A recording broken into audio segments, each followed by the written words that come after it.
Well,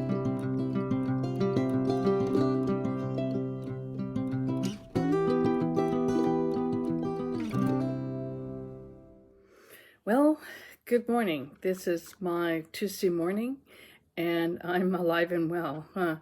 In a few moments, I'm going to share some circumstances that I went through yesterday regarding nuclear testing of the heart, and I will share a life principle at the end of that. So, in the meantime, maybe you'll stick around and have a gander at what I have to say. I am Sue Johnston. I am a retired counselor. I could say that counseling, sharing life principles, ways to manage life is in my blood. I had those desires when I was in my teenager to become a counselor, but I erroneously thought everybody wanted to do that. So I just didn't get around to it until I was about 43 when I started. Actually, I was 40 when I started studying for my degree. Got my Bachelor of Arts, 2 social work certificates, and my Master of Arts, and began counseling. I had a contract with one of the largest national counseling companies in Canada, and that was my bread and butter for many years. Plus, I had a private practice, so lots of counseling, got to indulge that, and eventually got burnt out and retired. So, but today I'm going to share a story with you about some nuclear testing that I had done yesterday. Actually, it started last Thursday, and it was a whole series of events where they do an EKG, wore a heart monitor for the weekend, and Monday it was taken off, and then we did a particular dye test. And I will explain that more as I go along. Right now, I'm going to read my notes from my journal. That will keep me on track. So, here we go. On Monday, I handed in the heart monitor. And I got ready for the stress test. They did another EKG. I think it's sort of to compare the EKG from Thursday. It's also a baseline that they can reference to. So, instead of buttoning me up, that's what I call when they put all those little patches on you and attach the electrodes, I guess they're called. Anyway, you're all wired up, buttoned up. Go with my term on this, buttoned up. I was already buttoned up, and I thought I was going to do this, what we are most familiar with, just getting on a treadmill and doing that test. And no, they decided that they were going to administer a drug called persantine, Persantine. So they inject that to, I guess, to create a little bit of stress on the heart, plus also they're able to monitor the blood flow and so forth. They did that instead of the treadmill test. So all I had to do was just lie in a bed, got their intravenous little needle put in, and then they administered the drug. Now, before they did that, the nurse explained the possible side effects: dizziness, difficulty breathing. Some people get an upset stomach, she said, but it usually only lasts minutes, and it's generally minimal. It's different for everybody. Some people have more adverse reactions, but most symptoms don't last long, and they're minimal. So I said, well, I'm going for the minimal. Reading my journal notes. The nurse explained the possible side effects: dizziness, difficulty breathing, and so forth. Most symptoms don't last very long. They're minimal. Some get a larger set of symptoms. She said, at any time if you don't feel well, they feel like you can't handle it, just let her know. And they would administer, I call it the anti-agent. There's actual name for it, but it's to counteract the effects of the persantine. So I said, well, okay, let's hope for the minimal. However, I got the max. I became quite ill to the point where I thought I might pass out onto the floor. The antidote was administered. I felt a great pressure on my chest, like somebody or something was sitting on my chest. I had a huge headache. I felt like my head was going to blow up. And I noticed that I couldn't make logical connections. It was still there, but very slow and laborious. The stress test apparently was over, and the nurse asked me to sit up, and I did. I was still not well. I was weak, faint, and felt as if I was in another world. My head and chest still had pressure. They asked if I could walk, and I could, and they set me in a quiet little cubicle, a little quiet room about, I don't know, 4x4. I sat there unattended, which was okay. I mean, they had also injected a nuclear dye into my system, which takes about half an hour, and you have to drink water to help get it through your system. And then we were going to move on to some imaging of the heart. So I'm in the cubicle, let me see, unattended, and as I sat there, I started feeling very faint. I still was not well. Headache, chest pressure, faint, and growing increasingly weak. I had an image of passing out, falling forward onto the floor, or slumping in the chair. I thought to call a nurse to stand up in the hall and say, "Hey, I need some help here." But I was so weak, I couldn't even stand up. A nurse in a pink uniform came by and asked if I was okay, and I said, I'm not well. The doc and nurse came, and doctor ordered another dose of this anti-agent. At that point, I texted my husband and told him I needed him to come over right away. I thought, but I didn't say it to him, I want to see Stan and have him see me before I check out, before I die. The nurse checked on me, and I said, I'm not well. I'm very weak and faint. She asked if I would like some Earl Grey tea with honey, and I agreed. Apparently there's caffeine in the tea, and that can help counteract the effects of the persantine. I remember the nurse returned with the tea, and it was in a large mug with a Jack Sparrow pirate on the mug. I thought that was kind of cute, although I wasn't really thinking that. It was just sort of almost like a little welcome face in the moment when I really didn't feel well. So I told her I do not feel well. Nurse and doctor reappeared, and the doctor ordered another shot of the anti-agent. That was now my third shot of it. In the midst of all this, the nuclear dye had also been administered before I left the stress test room. I was given a glass of water, which helps disperse it through your system, so I did drink that down.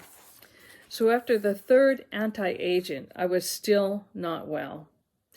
2 nurses and the doctor helped me to another room, and they had me lie down, feet up, head down, buttoned me up, to check on my vitals and stuff, and the blood pressure cuff was put on. So the doctor said my blood pressure was normal, and they did that a few times. Then Stanley appeared. I have no idea of the time span of all of this. I just know I didn't get the minimal side effects of this drug. It said it'd be for a short while, and I got the max. Woo! And then some. They unbuttoned me and took me back to the little cubicle to sit down because we were still waiting for the nuclear, that half hour to let it get through my system. I'm not sure where Stan or the doctor were. It seemed for a few moments I was alone. I drank the Earl Grey tea thinking it would help. I still did not feel well. I guess they would not have taken me to that cubicle unless they figured my vitals were okay, so I tried to reassure myself with that. I still had a headache, weakness, and faintness, and chest pressure. A nurse popped her head in and asked, "How are you doing?" And I said, "I am not well." "Do you feel like you'd need a garbage can?" My thinking was still slow, and I had not scanned for the symptom of vomit, but I remember thinking, if I had to throw up, I could use the empty water cup. I don't think it was going to fill or hold anything. Anyway, so when the nurse said garbage can, I said, maybe. I still wasn't even sure, my goodness. She brought one and set it beside my chair. I looked at it. By this time, Stanley and the doctor and the nurse had reappeared at the door of the cubicle. I remember I was sweating profusely, and when the nurse handed me the tea, that's the state I was in. In retrospect, I now realize, although I didn't feel nauseous, I couldn't say that I felt like I was going to throw up. That sweating was actually a precursor. If you've ever done that as a kid or an adult, that's one of the things that can occur. Your body's fighting the symptom, you start sweating, and then you vomit. So sure enough, I grabbed the bucket and vomited. I remember hearing Stan say, "It's all water." I vomited like 5 times. Then around the 5th time, he said, "Now it's yellow." And he consulted with the doctor on that. I mean, I had my head closed into the bucket, breathing kind of strange sounds coming from me, but I was shaking, trying to breathe in between the vomits. And when that's happening, I think you have this thought, like, I hope that's it. I don't want to do this anymore, because it's such a violent reaction to the body. Finally, things settled down a little. I began to feel as if I was warming up, returning to the land of the living, and I made a comment like that. And the doctor said, "The color is returning to her face." I still had pressure on my chest, but it was lessening. I still had a headache, but the weakness was easing up, and I felt like I was coming back. It's amazing how the body will right itself, even after an onslaught with a drug, which my body did not like. Did not like. Nurse Trudy came by and asked, she was my favorite nurse, she was so wonderful, "Do you feel you can finish the rest of the test images, the heart images?" The nuclear dye was circulating enough to take a series of images of the heart.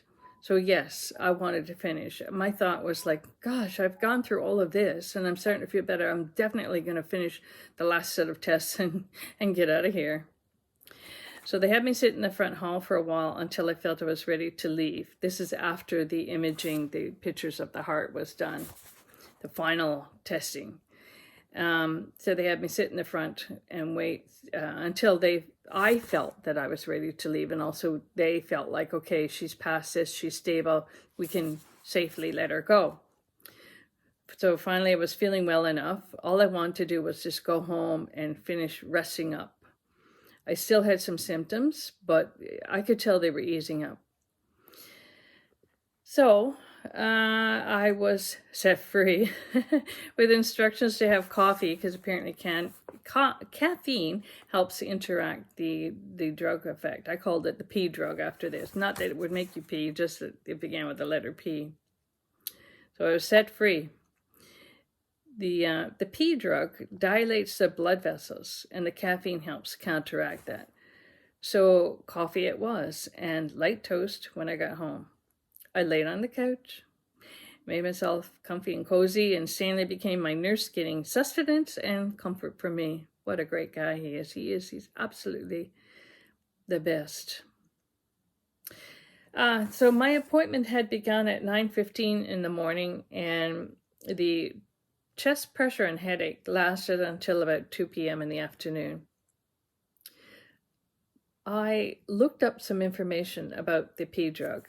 It listed the side effects as headache, dizziness, chest discomfort, abdominal discomfort, nausea. It also said these effects are temporary and only last a few minutes. Really? A few minutes? When I read that, I'm like, okay, like what how come I got the max of whatever, and why? I wonder why. Another site said the symptoms usually are mild and brief. Well, that didn't happen for me. Of course, I was told by the nurse before the test began that if I was uncomfortable, to let her know, and they would administer the anti-agent. So everybody did due diligence. They did what they were supposed to do. I don't think anybody expected, nor did I expect, my body to react the way it did. Okay, so here's the life principle in this. I have a particular strength. We all have strengths and weaknesses. And I've learned to accept circumstances. I've trained myself to accept circumstances as they are, because my belief is that if we accept whatever is happening, that we can free up the rest of our system, which then helps us, it frees up energies, which then helps us to manage our situation, maybe make some changes. So I'll stick to my notes because it's more brief that way. I've learned to accept circumstances and find a way to work with them. And I think that's a very good life principle. My belief is that if we accept, we can lower the stress, and there are studies to prove this. We can lower the stress we feel, freeing up our mental, emotional, and physical responses, essentially freeing up our energies to find a way out or through our circumstances. For the most part, as is true of most life principles, this strength, this attitude of accepting is valuable, it's true, and it works. For me, yesterday, in my circumstances, my first response to the changes was acceptance. While all the changes were occurring, I was internally trying to accept the symptoms, told myself I could handle it, that the symptoms would subside. And they did. It just took a long time for that to happen, with a lot of help. When I texted my husband Stanley to come to the health center, I was reaching out for help. So that was a good thing. I thought if he were here, I could manage the symptoms better, which was true. These circumstances and symptoms are an example where I should not have accepted. That shouldn't have been my first response. I shouldn't have leaned on that strength. Instead, I should have spoken up. There is a time to accept and a time to speak up. Maybe even you could say a time to lean on somebody else for help. I was leaning on acceptance, believing my symptoms would soon subside. I'd forgot all about the minimal and the for a few minutes or whatever. I forgot about those comments. When instead of leaning on the acceptance, I should have leaned on speaking up. Sometimes a particular strength that we have can end up being a weakness, like the very generous person who gives and gives and gives until he has no more to give. At times we will make mistakes. I feel like I made a mistake by not speaking up sooner, and the need to forgive self will always be important throughout life. If we listen carefully, we can find a way to bring balance into our life. Key word there is balance. We can learn to bring balance into our life while the body's natural designs work to help restore balance. And our body will do that. It will fight. It will work to restore balance. So what did I do while I recovered and rested? Okay, so now I'm in the happier point of this whole story. What else would I do? I knit. I rolled 4 new skeins of wool into balls. And then when I really felt better in the evening, I started knitting a new set of fingerless mittens for myself. Knitting is a stress reliever for me and probably is for a lot of people. It's a calm action. And I still believe that indulging in any creative activity brings health and strength and balance to our life. Now, the knitting part. If you watched previous videos, you'll know that I knit these they were tube socks, and I decided that I didn't want this to be a tube sock, so I brought it down and I created a thumb area, and I knit it into a fingerless mitten like this, which is great when I'm driving. I just like to be able to feel the steering wheel, but I need the warmth on my hands. And as somebody pointed out, you can still sort of text, and I've been able to. So now I made these with Christmas in mind, so it's the Christmas colors. And I decided, since my coat, 2 of my coats, a long coat and my short coat, are blue, I decided I was going to knit a blue pair for myself. So this is a worsted weight wool by, I think it's a company called Estelle. But any 4-ply wool would do. And then I mix it. At this point, I mix it with, it's a variegated, hold on, I can pull it out. It's a wool like this. And I just blend the 2 together. And I have some pictures that I'll insert here regarding how I cast on. I use a needle that's 2 sizes larger than my double point needles.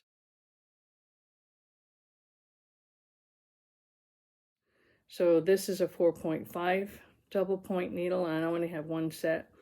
And I used a 6.5 to cast on, and that makes your cuff loose, nice and loose, as opposed to being tight. And I just decided that I wanted both my cuffs to be exactly the same length. And I know you can use the magic circle, what am I trying to say? Circular needles to knit, and you can knit 2 cuffs at the same time. I don't like the circular needles as that much. I use them sometimes. So what I did is I knit this on the straight needles, and then I knit 2 at the same time. So I got 2 cuffs exactly the same length, and I will sew this up later. And then I transferred my knitting onto my circular needles. So I only have 1 set of these, so I'll finish up 1 mitten at the same, or 1 at a time. Oh, I think my brain is still not really working that well. So I did the same process. I used the same kind of, it's called ambient wool.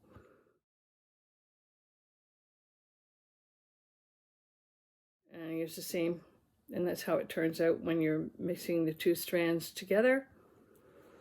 And so working on mittens. So the joys of life return. So what was that last point I wanted to really emphasize? Let's go back to the journal. Sometimes a strength can become a weakness, so we need to find balance and learn to understand yourself so you know when you should use your strength and when you need to pull back on it a little bit. And knitting is a stress reliever. Other main point, I still believe that indulging in any creative activity brings health and strength and balance to our life. So if you found any value in any of this, let me know. Or if you've had a reaction from the Persantine drug and stress tests, let me know. I'd be interested in hearing your comments.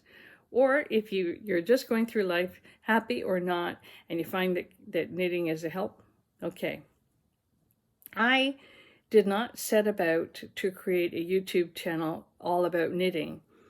My main focus, being retired, was creativity, being able to indulge in that so that just to share the values of it. Because when I was counseling, there's various patterns that we notice, and I saw that pattern in life, that especially people dealing with burnout, anxiety, depression, that if they got involved in something creative, it really, really did help their life. And recently on the news, they were talking about how getting young kids involved in creative activities helps their sense of confidence and their growth. So consider it as an antidote to life, a joy that you can indulge in. So until next time, who knows what's going to come up, because I don't always know. I just figure it out. And as my friend said, use your life. That's what I'm doing, using my life, sharing counseling and creativity.